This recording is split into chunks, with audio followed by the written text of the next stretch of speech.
don't feel awkward. Okay? And then take it away. Okay. So I'm really excited to be here. It came up real fast, and I've actually been praying to meet with a group of gals this size because I recently started working with the National Eating Disorder Association, and so we'll pause and we'll go back to that. So I'll give you some backstory. So my name is Lauren, and I grew up in California, and my family moved here when I was 15. So I was a sophomore in high school when we moved up here. And so it was exciting to have a whole new, fresh group of people to meet and, change things up a bit. When we moved up here, I had just started an eating disorder. And it happened when I was 12, so I guess I've been a few years. But how it came about is there was a gal in my class, and her name was Lauren, and she just moved in. And she was beautiful.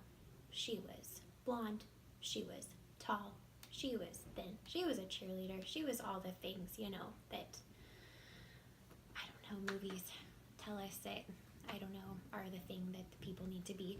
So anyway, so she moved in. So she was Lauren, I was Lauren, but I noticed that there was this distinct difference because I was also Lauren, but of a different variety. I had brown hair.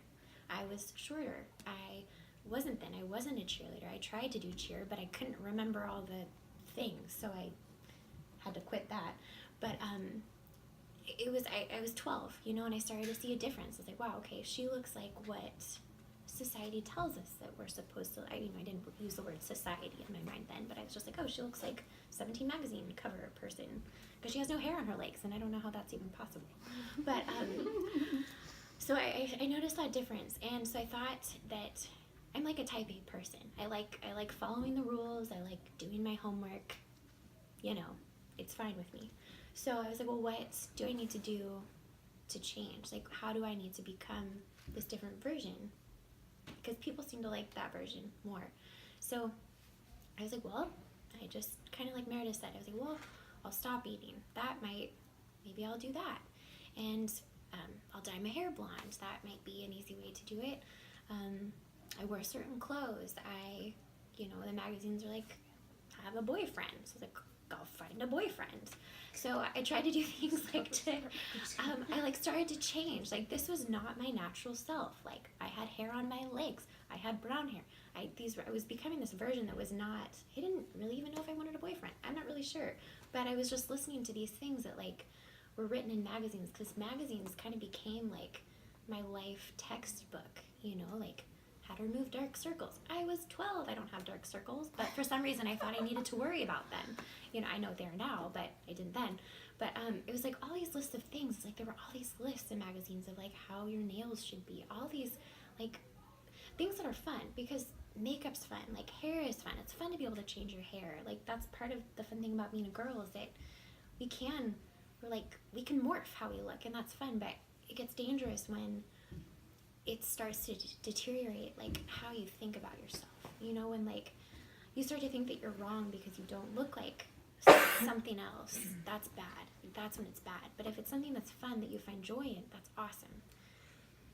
But it started to turn bad really fast, and so I was becoming this different version of my true self, and I started to hate everything about myself. I hated even pictures on the walls. When my boyfriends that I conjured up somehow came over, I would hate that they would see pictures of me as a little kid, when I was 7.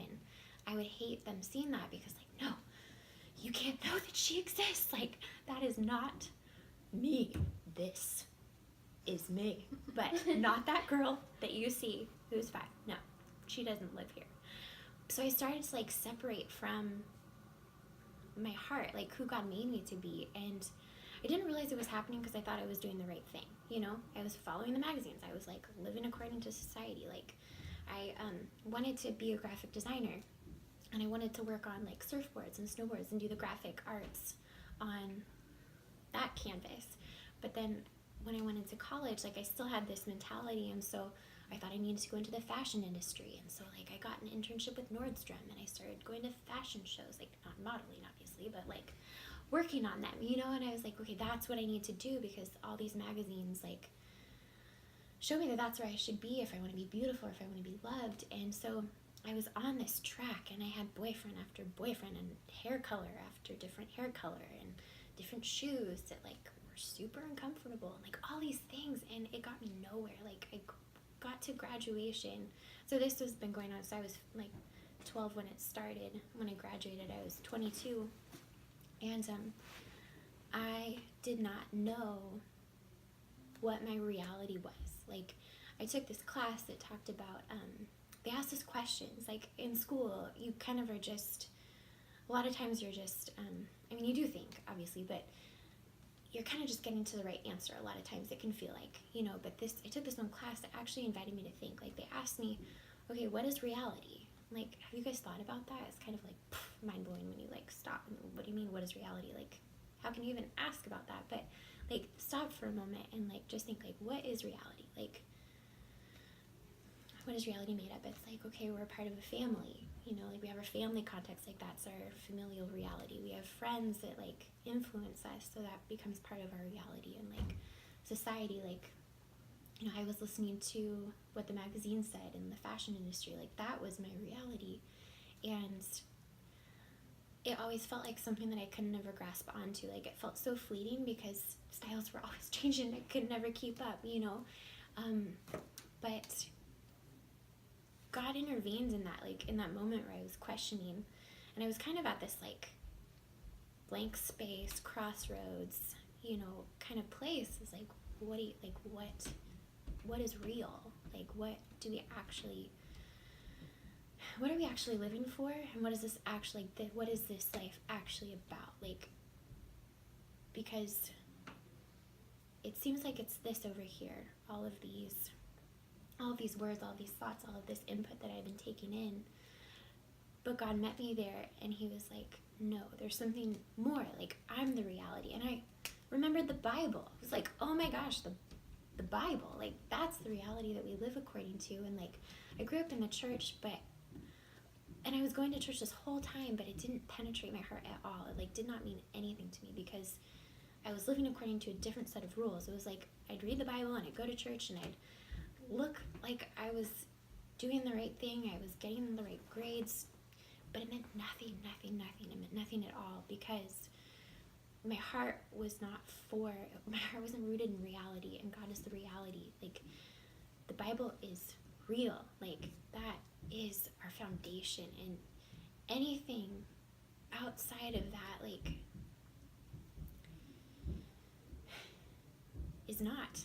It's just not. And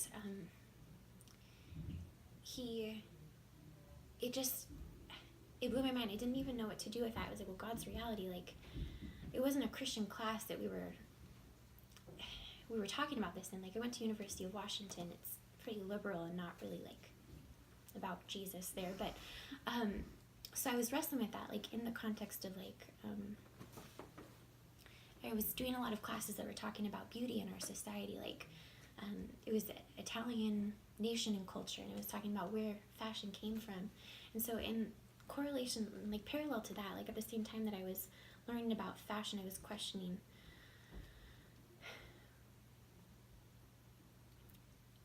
everything. And that's where God met me. And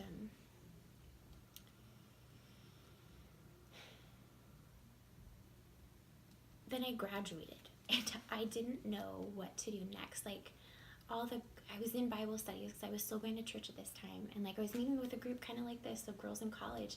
Then I graduated, and all of that was gone. So I was left with this realization, like, okay, God's the reality, but I'm still living according to these weird rules that aren't even real. So, and I didn't even know how to explain what was going on, because it felt like my world had gone from like this very organized, like, set of like, I do my hair, I do the shower, I do the clothes, I do the nails, I do the eyebrows, I do the lips, I do and it was this like robotic like motion that I had gotten into, and then it was like, out of here. And I was like, whoa, now do I even shower? Like, what do we do here? Like, what's important? Like, I wore the weirdest clothes. Like, I looked like I had just jumped out of a dress-up box. I wore like tutus, baseball jackets, and cowgirl boots all at the same time. And I dyed my hair brown, but it turned this crazy shade of red because blonde with brown doesn't make brown, it makes a crazy shade of red. And then I cut my bangs, and like that was like, whoa, out of here. Like, I did not cut my own hair at that point. But it was the most liberating thing to just take some scissors to this thing that I had like idolized and just, snip it off. It was just fantastic. I can't even explain. And so this actually happened right before I graduated, so it was also alarming because I had no context in which to like be radical. It was just my life, and that was weird, jumping out of the context of college. But I lived in a girl's house, and we had all these magazines, you know, and I had had enough of it. So I gathered them up, grabbed a big pot, and I lit them on fire. Whoosh! It was the most beautiful thing I've ever seen. And it was because I was so tired of having my friends hear that too, you know. And so all that crazy happened. Hair's brown, cut, crazy clothes, and I've graduated, and that was one of the hardest parts because again, I didn't have any support system. I didn't know how to ask for help, and it's been a long road. So that I graduated when I was, it was 2010 when I graduated, so it's been like 8 years since then, and it's really hard to let go of what we believe to be true. Like I said, God intervened, and he did, and he showed me that there was another reality, but it was crazy hard to let go of what I had grown to hold on to. And I know you guys have been going through Exodus, and I tried to catch up today on it, and I wrote down some notes, and I have some questions for you guys. You don't have to answer if you want to, that would be awesome, but you can just like think about it. But sometimes we don't want to be free, and I didn't want to be free. Like I did, but I didn't. I wanted it because I knew that something was wrong, but I didn't want to let go of, like Meredith talked about, I didn't want to let go of what people thought of me, because that was my worth. And so if you let go of that, then you raise your worth. And so like if you're holding on to something, to grab onto something else, you have to let go. There has to be, and there's a moment where you're like suspended in nothingness, and that's super freaky because, well, it feels like you're suspended in nothingness, but God is there. But in that moment, it feels like there's nothing because you're having to jump from one reality to another. And so over the past 10 years, 8 years, not that old yet, but over the past like 8 years, it's felt like this nothingness jump. There's been some somethings along the ways, you know, but it's been this like a faith grab because I didn't want to be free. And so, you know, like thinking about Exodus, like how many times did Moses petition with Pharaoh to free the Israelites? And I can't remember how many times, but it was quite a few. If you guys remember, you get bonus points. But were they happy about the freedom? Like there were a few times where the Israelites were kind of angry at Moses. They're like, why, like you're disturbing our life. Like even though we're not happy, you're changing it up, and we don't like change because there's going to be that suspending moment of nothingness, and we don't like that. And no one looks forward to that because it's very uncomfortable. It's very unfancy, and it gets messy sometimes. And so the Israelites were having to let go of everything that they knew. And Moses, God through Moses was inviting them to this new life, but they had no idea what that was going to be. They didn't know if they'd have food, they didn't know if they'd be safe. And when we let go of our foundation, like we don't know what we're going to. Like with God, we know it's going to be something better, but we don't know what that's going to be. And oftentimes that comes with hardship. Not because it's bad, but because we have to grow, and because we have to let go, there is going to be something uncomfortable that happens in that. And I didn't know that, and I really, like, I feel like sometimes, like, in our society, there's a lot of talks about, like, authenticity and honesty, and I love that. But I think there also lacks the conversation about how it's hard, you know, because sometimes, like, it is very uncomfortable and it's very confusing, but that does not mean it's bad. It just means that it's hard, and God made us strong so we can do hard things. And just because it's hard doesn't mean that you quit, or it doesn't mean that you stop, or it doesn't mean that you don't keep trying. But that's where faith comes in, because during those times, like, we have to have the strength that is, like, outside of us. It's, like, radical, and we have to have faith to lean into that, because we don't have it naturally. Like, we don't have the ability to gracefully adapt to change by ourselves. Like, nobody likes change. It can be fun, but it's really messy sometimes, and we'd just rather not often. But so because it got harder, going back to the Israelites, maybe I wrote this really fast, so it might not, I don't even know if this makes sense, but because it got harder as the Israelites, I think I already said that, I'm sorry. Let's see. Okay, yeah, basically what I said. It's very hard to make change, but it doesn't mean that it's bad. I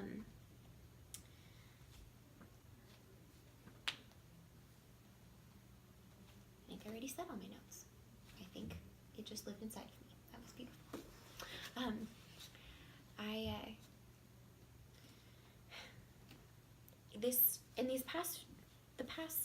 So I got married 2 years ago, and that was awesome. It was also very hard, and it is very hard, because it's so tempting for me to ask for approval from my husband now, because of my past, and because I love asking for approval. I love asking if I'm okay. I love hearing that I'm okay. I hate hearing that I'm not okay, but I love asking that question because it gives me a sense of security. And right now, recently, I've been having to, God's been like plucking my little fingers off of this need for approval, and it's coming with my husband. And it's very weird, because it seems like I should be getting approval from my husband, because that seems like the safest relationship, and it is, and it should be, but God loves us so much more than that, to have our worth rest in the hands of another person. And so I know that, like, this is from a marriage standpoint, but when I was younger, like, people had said that to me, and, like, I heard that, but I didn't really believe it, because I knew in my heart that once a man loved me, like, I would be enough. It doesn't work that way, because we still have insecurities, and those, like, even though we grow and we get stronger and we learn things, we still have insecurities, but, like, that can be extinguished in knowing that God approves of us and God loves us. So this is, like, directly in line with what Meredith was saying, and everything she was saying was gold. It was so, so, so good. And I know it's hard when, like, I had women talk to me when I was younger, and I loved hearing their stories, but it's really hard to bring it into, like, your life context sometimes. But if you can, for a moment, just open your heart to hear, like, what Meredith had said about realizing that, I don't know how she said exactly, but just that, like, our worth is not in the hands of others, and that we do not need to live to please other people. Because when we love God and focus on pleasing Him and honoring Him, and, like, and right next to that, like, knowing that we're okay in Him, like, that is where, like, a full life comes from. And, like, the color of your hair is not gonna make that easier. It just won't. And I'm so excited for the life that is ahead for you guys. It might get messy, it might get hard, and you might have gone through some really hard things already. And just know that, like, that is not where it ends at all. And